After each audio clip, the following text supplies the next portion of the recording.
혹시 남은 음식 좀 주실 수 있을까요, 손님? 그런데 그 순간 백만장자 남자가 그녀의 눈을 본 순간 기적이 일어났습니다. 어른별처럼 반짝이는 샹들리에의 희미한 불빛 아래 도시의 심장부에 자리 잡은 최고급 레스토랑 르파본의 구석구석에는 부유함의 속삭임이 가득했어요. 그날 밤은 벨벳처럼 고요했죠. 그 정적을 깨는 거라곤 부드럽게 공기를 가르는 피아노 선율 뿐이었습니다. 모든 테이블은 촛불로 환하게 밝혀진 조용한 왕국 같았고 크리스탈 장식이 그 위용을 더하고 있었죠. 가장 깊숙한 구석, 난초와 그림자 뒤에 웅크리고 앉아있던 남자가 있었는데 그가 바로 존 맥스웰이었습니다. 38세의 IT 거물이자 억만장자 그리고 호랍이었죠. 그의 아르마니 수트는 완벽하게 재단되어 있었고 플래티넘 시계는 주변의 희미한 빛을 반사하고 있었지만 그 어떤 것도 그의 가슴 속 공허함을 감출 순 없었습니다. 그는 눈앞에 놓인 손대지 않은 필레미뇽을 멍하니 응시했어요. 먹음직스러운 향이 진하게 풍겼지만 그에게는 그저 한낱 먼지 같았죠. 맞은편 빈 의자는 방 안의 어떤 소리보다 크게 울리는 듯 했습니다. 그의 손가락은 보르도 와인잔 줄기를 살짝 죄어왔어요. 잔 속의 붉은 물결은 마치 유령처럼 춤을 추고 있었죠. 사고가 일어난 지 10년이 흘렀습니다. 그의 아내 릴리안과 3살배기 아들 케일럽이 세상에서 사라진 지 말이에요. 뒤틀린 쇠붙이와 산산조각난 유리 조각 속에서. 그 이후로 존은 침묵과 반복되는 일상, 그리고 수많은 방해 요소들로 자신의 삶을 채워넣었죠. 그는 마치 기억의 무게라도 담긴 듯 천천히 잔을 들어 올렸습니다. 하지만 잔을 입술로 가져가려는 순간 옆에서 나직하고 떨리는 뜻밖의 목소리가 들려왔습니다. 혹시 남은 음식 좀 주실 수 있을까요, 손님? 존은 굳어버렸습니다. 그는 급히 고개를 돌렸고 그의 테이블 옆에 서 있는 한 젊은 여인을 내려다보고 있는 자신을 발견했습니다. 19살도 채 되지 않아 보였어요. 금발머리는 느슨하고 헝클어진 똥머리로 묵혀 있었고 몇 가닥은 지쳐 보이는 곱들거림으로 흘러내려 있었습니다. 그녀의 코트는 해지고 낡아 초가을의 쌀쌀한 바람에 어깨에 간신히 걸쳐져 있었죠. 품에는 아마도 7, 8개월 정도 된 아기가 빛바랜 담요에 쌓여 안겨 있었습니다. 아기의 눈은 커다랗고 반짝였는데 존의 접시에 김이 모락모락 나는 으깬 감자와 고기 조각에 시선이 고정되어 있었죠. 소녀의 목소리는 거의 속삭임 같았지만 어쩐지 레스토랑의 고요함을 바이올린 현이 끊어지는 것처럼 갈라놓았습니다. 존은 길고 깊은 잠에서 깨어난 듯 눈을 깜닥였습니다. 주변의 공간은 정지했고 포크들은 공중에서 멈췄으며 대화는 놀란 침묵 속으로 사라졌죠. 웨이터가 걱정스러운 표정을 지으며 다가오려 했지만 존은 가볍게 손을 들어 제지했습니다. 작지만 단호한 몸짓이었죠. 그는 그녀의 얼굴을 자세히 살펴보았습니다. 그녀의 표정에는 수치심이 없었어요. 동정을 구하거나 조작하려는 기미도 보이지 않았죠. 오직 지친 기색과 그보다 더 깊은 어떤 것, 조용한 강렬함이 있었습니다. 자신을 위한 것이 아니라 품에 꼭 안은 작은 생명을 위한 절실함이었죠. 그녀는 아기를 보호하려는 듯이 헌신적인 태도로 안고 있었고 그 순간 다른 모든 것이 무의미해 보였습니다. 구걸하는 것도 훔쳐는 것도 아니었어요. 그저 살아남기 위한 몸부림이었죠. 존은 목이 메어왔습니다. 그들 사이에 놓인 촛불이 흔들렸죠. 그 순간 그의 마음속에서 무언가가 움직이기 시작했습니다.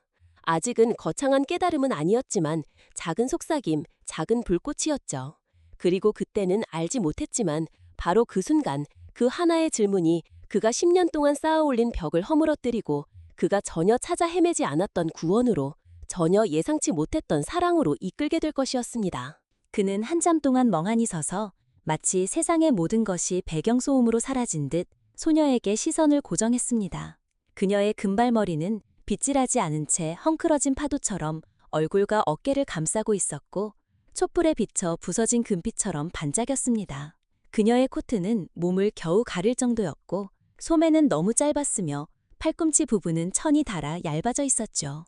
발에는 도시의 먼지로 더러워지고 해진 운동화가 신겨 있었는데 솔기가 거의 터질 지경이었습니다.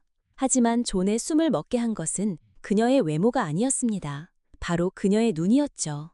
그 눈은 구걸하지 않았고 흔들리지도 않았습니다. 굴하지 않고 그를 응시하고 있었죠.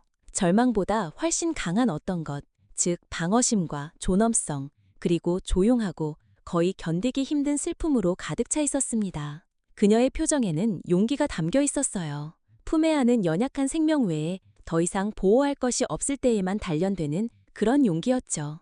그녀는 자신을 위해 부탁하는 것이 아니었습니다. 아기를 위해 부탁하는 것이었죠. 존은 아주 짧은 순간 망설였습니다. 마치 보이지 않는 실을 그들 사이에 팽팽하게 당겨지는 것 같았죠. 그러더니 살짝 움직여 접시를 앞으로 밀었습니다. 가져가세요. 그는 거의 혼잣말처럼 나지막에 말했습니다. 그녀는 음식을 향해 달려들지 않았습니다. 굶주린 사람처럼 허겁지겁 먹지도 않았죠. 오히려 어떤 비명보다 그를 더 강하게 사로잡는 경건함으로 그녀는 어깨에 걸쳐진 작은 가방에 손을 넣어 작은 천초각을 꺼냈습니다. 깨끗했지만 가장자리는 해져 있었죠.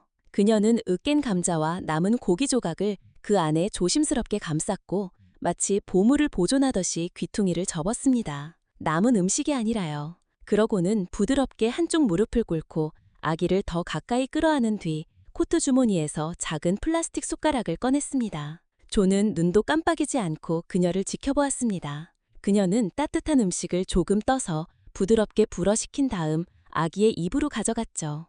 아기는 본능적으로 입을 벌렸고 작은 입술이 벌어지며 혀를 내밀었습니다. 으깬 감자가 혀에 닿는 순간 아기는 부드럽게 옹알거렸습니다. 너무나 순수한 기쁨의 소리였죠.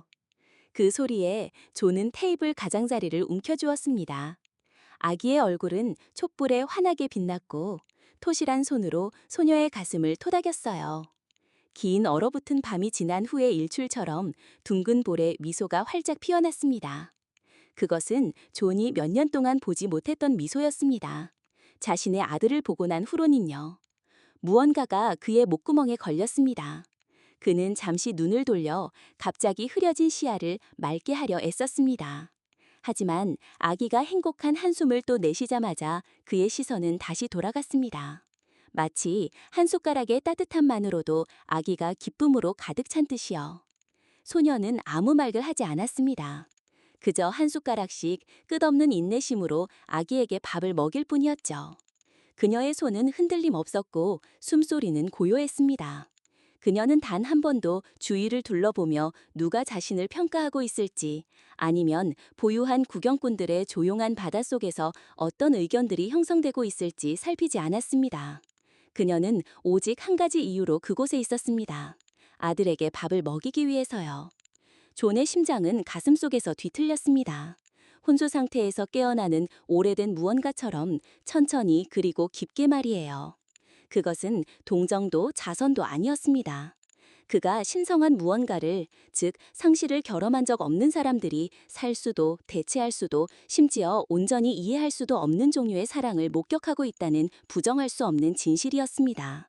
그녀는 오직 한 가지 이유로 그곳에 있었습니다. 아들에게 밥을 먹이기 위해서요. 존의 심장은 가슴속에서 뒤틀렸습니다. 혼수 상태에서 깨어나는 오래된 무언가처럼 천천히 그리고 깊게 말이에요. 그것은 동정도 자선도 아니었습니다. 그가 신성한 무언가를, 즉 상실을 경험한 적 없는 사람들이 살 수도 대체할 수도 심지어 온전히 이해할 수도 없는 종류의 사랑을 목격하고 있다는 부정할 수 없는 진실이었습니다. 아기가 배부른 듯하자 소녀는 조심스럽게 천에 싼 음식을 가방에 놓고 아기 몸에 둘러진 담요를 정리한 뒤 일어섰습니다. 그녀는 존을 한 번 더 쳐다보며 고맙다는 인사가 아니라 그들 사이에 오고 간 말없는 무언가를 인정하듯이 살짝 고개를 끄덕였습니다. 그러고는 몸을 돌려 줄지어 놓인 흰색 식탁들 사이를 지나 유리문 너머의 차가운 밤거리로 걸어나갔습니다. 존은 움직일 수 없는 채 그대로 앉아 그녀가 서 있던 자리를 응시했습니다. 테이블 위의 촛불은 부드럽게 흔들리며 손대지 않은 와인과 텅 빈 의자, 그가 알던 세상 위로 부드러운 금빛과 그림자 물결을 드리웠습니다. 그리고 그는 이성적으로 판단하거나 분석하고 자신을 설득하기도 전에 자리에서 일어났습니다. 서두르지도 극적으로 움직이지도 않았습니다. 그저 조용히 목적을 가지고 일어섰죠. 그는 냅킨을 테이블 위에 놓고 근처에 서 있던 놀란 웨이터에게 한 번 고개를 끄덕인 뒤 무거운 레스토랑 문을 통과해 밤거리로 그녀를 따라 나섰습니다. 아직 왜 그래야 하는지 알지 못했지만 그저 따라가야만 한다는 것만은 확실했습니다. 조는 조용한 보도 위로 발소리가 묻히도록 거리를 두고 뒤따랐습니다. 도시의 소음은 뒤로 멀어지고 소녀는 마치 세상을 막아내는 연약한 방패처럼 아기를 가슴에 꼭 안고 좁은 골목길로 스며들었습니다. 그녀는 재빠르지만 조심스럽게 움직였죠. 마치 모든 그림자가 그녀를 통째로 삼켜버릴 것 같았습니다. 그는 왜 따라가는지 알지 못했습니다. 단지 호기심보다 더 깊은 어떤 것이 그를 끌어당겼죠.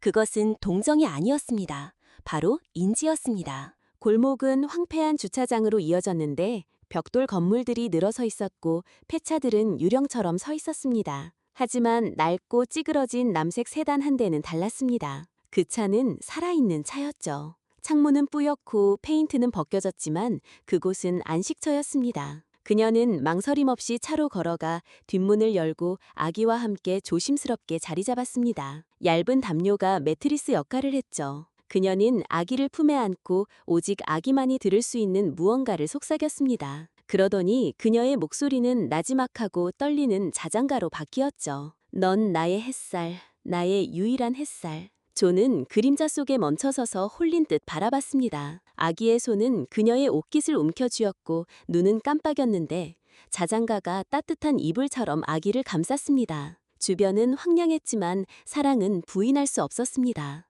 그는 앞으로 나섰습니다. 무언가 그녀에게 경고했을 거예요. 그녀는 놀라 몸을 돌렸고 그들의 눈이 마주쳤습니다. 죄송합니다. 그가 걱정스러운 듯 손을 들었습니다. 괜찮은지 확인하고 싶어서요. 따라오셨군요. 그녀가 경계하며 말했습니다. 네, 그랬습니다. 그녀는 도망가지도 울지도 않았습니다. 그저 값비싼 옷을 입은 낯선 남사를 가늠하듯 그를 바라볼 뿐이었죠. 아들에게 밥 먹이는 걸 봤습니다. 존이 말했습니다. 그런 건 처음 봤어요. 전 이해하고 싶었습니다. 잠시 후 그녀가 조용히 말했습니다. 이름은 노아예요. 전 에밀리고요. 노아, 그가 되풀이했습니다. 팔개물이요. 그녀가 고개를 끄덕였습니다. 으깬 감자를 좋아해요. 존의 목소리가 낮아졌습니다. 제 아들도 그랬죠. 에밀리는 눈을 깜빡였고 그 순간 무언가가 바뀌었습니다. 그녀는 캐묻지 않고 그저 슬픔을 직접 아는 사람만이 가질 수 있는 희귀한 고요함으로 그의 말을 들었습니다. 간호사가 되려고 공부 중이었는데 아기가 생겼어요. 아빠는 사라졌고 부모님은 저를 버렸어요. 그때부터 혼자였죠. 그녀는 아무런 쓰라림 없이 담담하게 말했습니다. 2달 동안 이 차에서 지냈어요. 할 수 있을 때마다 청소일도 하고 서빙도 하고요. 조는 차를, 낡은 담요를, 그리고 보물처럼 쌓여있는 아기 옷을 바라봤습니다. 도와드릴 수 있습니다. 호텔이든 음식이든 필요한 건 뭐든지요. 그녀가 손을 들었습니다. 아니요, 돈을 바라는 게 아니에요. 놀란 존이 물었습니다. 그럼 뭘 원하나요? 에밀리는 노아를 보며 나지막에 말했습니다. 그저 하루만, 아기가 따뜻하고 배부르고 안전한 하루만 보낼 수 있으면 돼요. 그게 전부예요. 그 말은 어떤 요구보다 그에게 더 큰 울림을 주었습니다. 그들 위로 가로등이 깜빡이며 그녀의 얼굴에 호박색 빛을 드리웠죠. 그 불빛 속에서 존은 익숙한 무언가를 보았습니다. 그녀의 눈, 돌아가신 아내의 눈과 완전히 같지는 않았지만 충분히 비슷해서 그의 마음속 깊은 곳을 깨트릴 정도였습니다. 에밀리가 아기를 끌어안는 방식, 사랑만을 갑옷 삼아 당당히 서 있는 모습은 그의 안에 묻혀있던 무언가, 아내와 아들과 함께 묻어버렸던 그 무언가를 다시 움직이게 했습니다. 그는 갑자기 비틀거리며 뒤로 물러섰습니다. 고맙습니다. 그가 말했습니다. 에밀리는 눈썹을 찌푸리며 물었습니다. 무엇 때문에요? 아집 제게 심장이 있다는 걸 다시 일깨워져서요. 그녀는 아무 말 없이 노아를 더 꼭 끌어안고 자장가를 다시 불렀습니다. 조는 그곳에 조금 더 서 있었어요. 노래는 생명줄처럼 밤을 가로질렀죠. 에밀리는 미소 짓지 않았지만 문을 닫지도 않았고 그것만으로도 어쩐지 모든 것이 된 듯했습니다. 그날 밤 이후로 조는 해진 신발을 신은 소녀와 으깬 감자 미소를 짓던 아기의 모습을 떨쳐버릴 수 없었습니다. 아무리 많은 이메일을 훑어보고 이사회 회의에 참석해도 그들의 얼굴은 조용한 상기처럼 그의 마음속에 남아있었습니다. 같은 도시의 무군가는 $8,000짜리 와인을 마시는 동안 엄마와 아이는 오직 친절과 끈기로만 살아가고 있다는 것을 말이죠. 그는 즉시 그녀에게 다시 말을 걸지는 않았습니다. 대신 그는 자신의 부를 쌓았던 방식 그대로 조용하고 정확하게 움직이기 시작했습니다. 그는 그녀의 차를 다시 찾았어요. 버려진 교회 주차장 뒤편에 주차되어 있었죠. 다가가거나 방해하지 않고 그는 이른 아침 해가 뜨기 전에 차 근처에 작은 꾸러미들을 놓아두었습니다. 아기 분유통, 기저귀 팩, 그리고 아직 따뜻한 집에서 만든 수프가 담긴 밀봉용기까지요. 그는 소아과 의사가 교회의 봉사 프로그램의 일부인 척 위장해 은밀히 방문하도록 주선했습니다. 에밀리는 누가 보냈는지 몰랐고 묻지도 않았습니다. 하지만 의사가 떠난 후 그녀는 평소보다 오래 노화를 안고 조용히 속삭였습니다. 고마워요. 특정인을 향한 말이 아니었죠. 처음에는 에밀리도 회의적이었어요. 그녀는 실망을 예상하며 살아남는 법을 배웠으니까요. 하지만 이런 조용한 행동들에는 쪽지가 없었고 어떤 기대나 요구도 없었습니다. 아무도 그녀에게 미소 지으라고 하지 않았고 감사하라고도 하지 않았습니다. 그저 꾸준히 부드럽게 진정으로 존재할 뿐이었죠. 서서히 의심은 더 위험한 감정, 즉 희망으로 바뀌었습니다. 그러다 어느 날 저녁 10월의 추위가 밤 공기에 스며들기 시작할 때 비극이 닥쳤습니다. 노아는 오후 내내 보채며 아무것도 먹으려 하지 않았어요. 이마는 따뜻했지만 밤이 되자 열이 펄펄 끓었죠. 에밀리는 시원한 수건, 부드러운 자장가, 차 뒷좌석에서 아기를 앞뒤로 흔들어주는 등 모든 방법을 시도했지만 아기의 울음소리는 더욱 다급해지고 숨소리는 얕고 빨라졌습니다. 그녀는 가장 가까운 응급실로 달려갔어요. 접수대 여자는 에밀리가 아기리 도움이 필요하다고 설명할 게 거의 쳐다보지도 않았습니다. 보험 유무를 묻자 에밀리는 망설였고 보험이 없다고 말하자 여자의 얼굴이 굳어졌죠. 만실입니다. 그녀는 퉁명스럽게 말했습니다. 기다리시거나 다른 시설을 찾아보셔야 합니다. 에밀리의 목소리가 갈라졌습니다. 아직 아기예요. 열이 40도예요. 반응도 없어요. 제발요.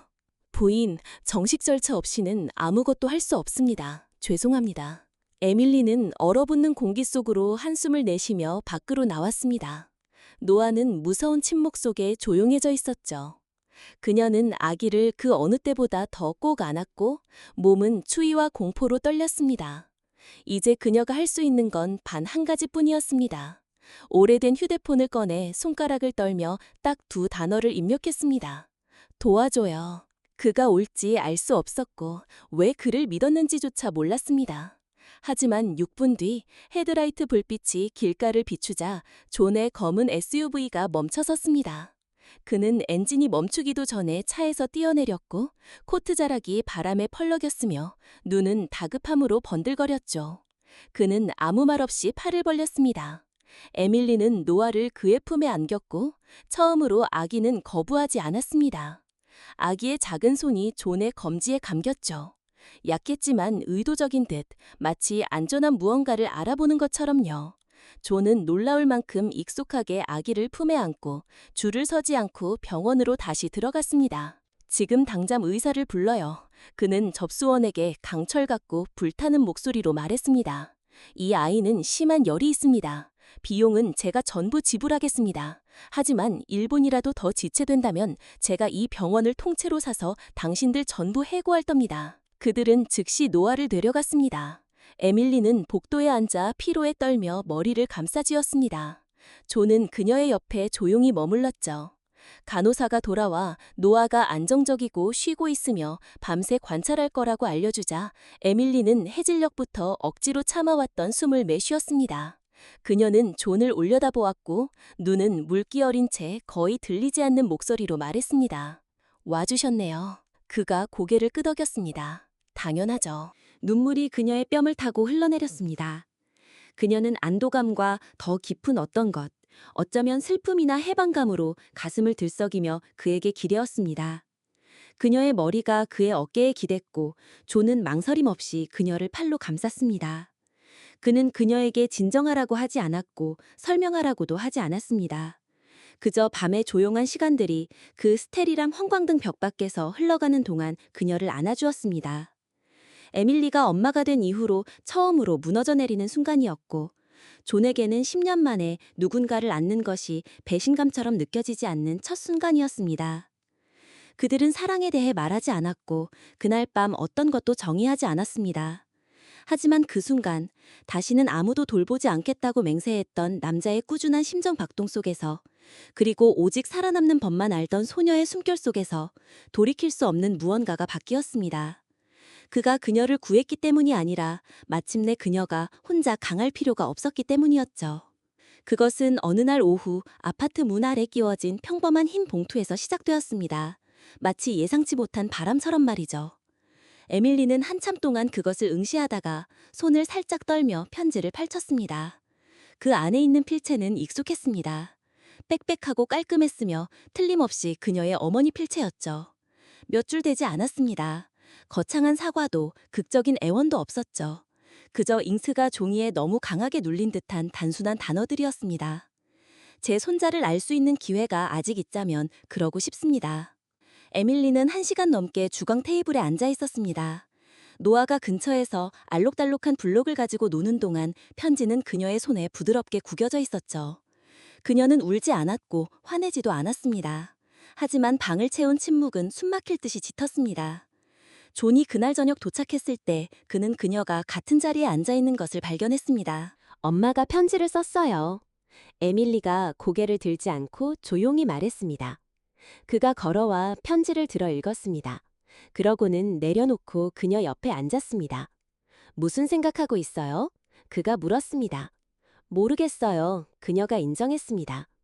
엄마 아빠가 저에게 마지막으로 말을 건 지 거의 2년이 됐어요. 제가 더 이상 그들의 딸이 아니라고 말한 후에요. 존은 천천히 고개를 끄덕였습니다.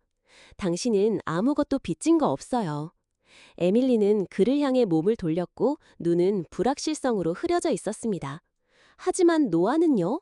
노아는 자신이 어디서 왔는지 알 자격이 없나요? 비록 상처투성이 과거라도요? 존은 신중하게 단어를 골라 잠시 멈췄습니다. 당신이 가졌던 것과 같은 공허함을 가지고 자라게 하지 마세요. 그에게 용서할 기회를 주든 말든 그가 선택하게 하세요. 사흘 후 그들은 에밀리가 한때 고향이라고 불렀던 마을로 차를 몰았습니다. 졸린 듯 펼쳐진 푸른 언덕과 좁은 길들이 있는 곳이었고 모든 얼굴이 과거를 너무나 잘 기억하는 듯했죠. 그녀의 부모님 집은 자갈길 끝에 서 있었는데 흰 페인트는 살갗 발에 있었고 현관 그네는 여전히 바람에 삐걱거렸습니다. 에밀리는 몇 분 동안 밖에 서 있었습니다. 노아는 그녀의 엉덩이에 앉아 있었고 작은 손으로 그녀의 스웨터를 움켜쥐고 있었죠. 존은 그녀 뒤에 살짝 서서 조용한 지지를 보냈지만 그녀가 이끌도록 두었습니다. 현관문이 천천히 열렸습니다. 50대 중반의 여인이 걸어 나왔는데 날카로운 이목구비가 시간과 슬픔으로 부드러워져 있었습니다. 에밀리의 어머니였죠. 심장이 멎는 듯한 순간 아무도 움직이지 않았습니다. 그러다 떨리는 숨을 내쉬며 그녀의 어머니가 앞으로 나섰습니다. 그녀의 눈은 노아에게 그리고 에밀리에게 향했고 순식간에 눈물이 가득 찼습니다. 내가 강하지 못했어. 그녀가 목이 메인 목소리로 속삭였습니다. 사람들이 뭐라고 생각할까? 내가 키웠다고 생각했던 너를 잃을까봐 두려웠어. 그리고 어쨌든 너를 잃었지. 에밀리는 아무 말도 하지 않았습니다. 그녀의 입술은 살짝 벌어졌고 턱은 굳어졌습니다. 그녀의 아버지도 어머니 뒤에 나타났습니다. 그녀가 기억하는 것보다 더 늙어 보였고 두 손은 초조하게 앞에 모으고 있었죠. 그는 손자를 마치 신성한 무언가를 보는 것처럼 바라보았습니다. 노아는 역사를 알지도 신경 쓰지도 않은 채 그저 호기심 가득한 손을 내밀었고 어쩐지 그것이 모든 것을 산산조각 냈습니다. 그녀의 어머니는 무너져 내렸습니다. 팔을 벌려 앞으로 나섰지만 확신이 없었죠. 안아봐도 될까? 에밀리는 잠시 망설이다가 천천히 노아를 어머니의 품에 안겨주었습니다. 나이든 여인은 시간을 붙잡으려는 듯이 그를 꼭 끌어안았습니다. 그녀는 부드럽게 흐느끼며 순진한 눈으로 자신을 올려다보는 아이에게 무언가를 속삭였습니다. 존은 옆에서 가슴이 답답한 채 지켜보았습니다. 그는 이 순간의 일부는 아니었지만 그 힘의 증인이었죠. 에밀리가 마침내 앞으로 나아가 어머니를 펄로 감싸자 현관은 숨을 쉬는 듯했습니다. 과거는 사라지지 않았지만 부드러워졌습니다. 용서는 번개처럼 찾아오는 것이 아니라 천천히 떠오르는 해돋이 같았습니다. 그날 오후 세대는 에밀리가 학교 가기 전에 시리얼을 먹곤 했던 오래된 부엌 테이블에 둘러앉았습니다. 그녀의 어머니는 차를 내주었고 아버지는 노아를 무릎에 앉히고 부드럽게 튀어오르게 했습니다. 그리고 몇 년 만에 처음으로 그 집에는 웃음소리가 가득했습니다. 에밀리가 방 건너편에서 존과 눈을 마주치자 그가 미소 지었습니다. 그녀는 입술 모양으로 단순한 두 단어를 말했습니다. 고마워요. 그는 고개를 저으며 미소 지었습니다. 아니요. 그가 거의 들리지 않게 혼잣말처럼 속삭였습니다. 집에 가져서 고마워요. 1년 후 세상은 변했지만 오직 중요한 방식만 변했습니다. 소음은 사라졌고 헤드라인도 사라졌습니다. 그 자리에 훨씬 더 조용하고 훨씬 더 강력한 무언가, 즉 삶이 자리했습니다. 화창한 봄날 오후 그들은 처음 모든 것이 시작된 그 공원으로 돌아왔습니다. 나무들 사이로 부드러운 바람이 불었고 황금빛 햇살은 축복처럼 느껴지는 따뜻함으로 넓은 들판을 감쌌습니다. 높이 솟은 꽃밭이나 완벽한 사진을 찍으려 밀치는 사진작가도 없었습니다. 그저 소수의 가까운 친구들, 오래된 참나무 아래 깔린 흰 리넨천, 그리고 담쟁이 덩굴과 리본으로 장식된 소박한 나무 아치뿐이었습니다. 그 모든 것의 중심에는 작은 남자아이가 남색 조끼와 나비 넥타이를 갖춰 입고 서 있었습니다. 이제 거의 2살이 된 노아는 작은 벨벳 상자를 두 손에 꼭 쥐고 몇 걸음 떨어진 곳에서 기다리고 있는 남자에게 그것을 전해주기 위해 풀밭을 흔들거리며 걸어갔습니다. 존은 거기에 서 있었습니다. 디자이너 소트가 아니라 에밀리가 한때 그를 거의 인간처럼 보이게 한다고 말했던 부드러운 회색 블레이저를 입고 있었죠. 그의 머리카락은 이제 더 길어졌고 감추려 애쓰지 않는 은빛 실타래들이 보였습니다. 한때 슬픔으로 흐려져 있던 그의 눈은 이제 부유함보다 훨씬 더 희귀한 무언가, 즉 희망으로 반짝였습니다. 노아가 그에게 다가서자 존은 무릎을 꿇고 작은 손가락에서 상자를 부드럽게 받아들였습니다. 아이는 그를 올려다보며 까르르 웃더니 맨발로 풀밭에 서 있는 에밀리가 있는 개방된 공간의 가장자리로 다시 아장아장 걸어갔습니다. 그녀의 하얀 드레스가 바람에 풀럭였죠. 그녀는 한 번도 그렇게 아름다워 보인 적이 없었습니다. 드레스 때문도 뒤편의 햇살 때문도 아니었습니다. 그녀의 눈에 담긴 삶 때문이었습니다. 어둠을 이겨낸 후에야 피어나는 그런 종류의 빛이었죠. 존은 상자를 손에 든 채 앞으로 나섰다가 한쪽 무릎을 꿇었습니다. 잠시 동안 바람조차 멈춘 듯 세상 자체도 귀 기울이는 듯 했습니다. 그가 그녀를 올려다보았고 그의 목소리는 침착했지만 감정으로 북받쳐 있었습니다. 아무것도 바라지 않았죠. 그가 부드럽게 말했습니다. 구걸하지도 기대하지도 않았어요. 그저 인생 최악의 밤에 나타나서 제가 필요하다는 걸, 살아있다는 걸 다시 느낄 기회를 주었죠. 그는 상자를 열어 심플하고 우아하며 요란하지 않은 반지를 보여주었습니다. 가격 때문이 아니라 그들이 아들을 안았을 때 그녀의 손에 어떻게 보일지를 생각하며 고른 반지였습니다. 제 남은 음식을 가져간 게 아니었어요, 에밀리. 그가 속삭였습니다. 당신은 제가 잃어버렸던 모든 것을 주었죠. 당신은 제게 가족을 주었고 사랑을 주었고 미래를 주었어요. 그는 잠시 말을 멈췄고 눈에는 눈물이 글썽거렸습니다. 저와 결혼해 주시겠어요? 에밀리는 손으로 입을 가렸고 첫눈물이 떨어지기도 전에 눈물이 가득 찼습니다. 그녀는 한 번, 두 번 고개를 끄덕이더니 울음을 터뜨리며 그의 앞에 무릎을 꿇었습니다. 웃음 섞인 눈물 속에서 그녀는 속삭였습니다. 네. 그들은 서로를 끌어안았습니다. 오랫동안 잃었다가 마침내 찾은 퍼즐 조각들처럼 팔이 서로에게 감겼죠. 목사님은 간단하고 짧은 예식을 시작했습니다. 노아는 바닥에 떨어진 꽃잎을 가지고 놀다가 가끔씩 고개를 들어 어른들을 그렇게 감정적으로 만드는 것이 무엇인지 이해하려는 듯 바라보았습니다. 하지만 맹세 중이었습니다. 존이 에밀리뿐만 아니라 그들을 이어준 아들까지 사랑하겠다고 맹세하는 순간 노아가 아장아장 다가와 존의 다리를 팔로 감쌌습니다. 아빠! 그가 제잘거렸고 그 순간 온 공원이 숨을 죽였습니다. 존은 눈물을 글썽이며 노아를 내려다보다가 아이를 한 팔로 안아 올리고 다른 팔로는 에밀리를 안았습니다. 그는 속삭였습니다. 사랑한다, 아들아. 그 포옹 속에서 햇살 아래 소수의 친구들과 하늘 외에 아무런 관객도 없는 그곳에서 한때 부서졌던 모든 것이 다시 온전해지는 느낌이었습니다. 존이 젊은 엄마를 구한 것이 아니었습니다.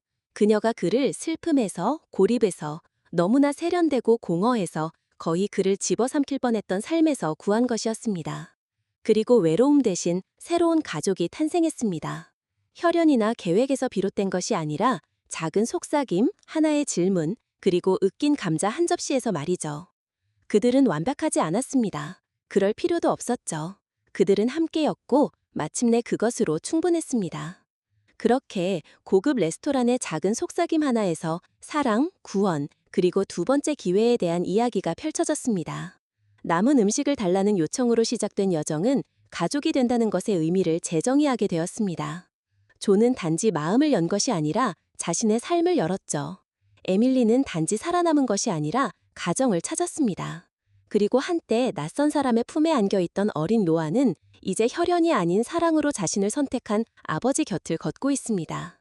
왜냐하면 때로는 가장 특별한 이야기들이 가장 조용한 순간에서 태어나기 때문이죠. 오늘 이야기는 여기까지입니다. 영상이 마음에 드셨다면 좋아요와 구독 부탁드립니다.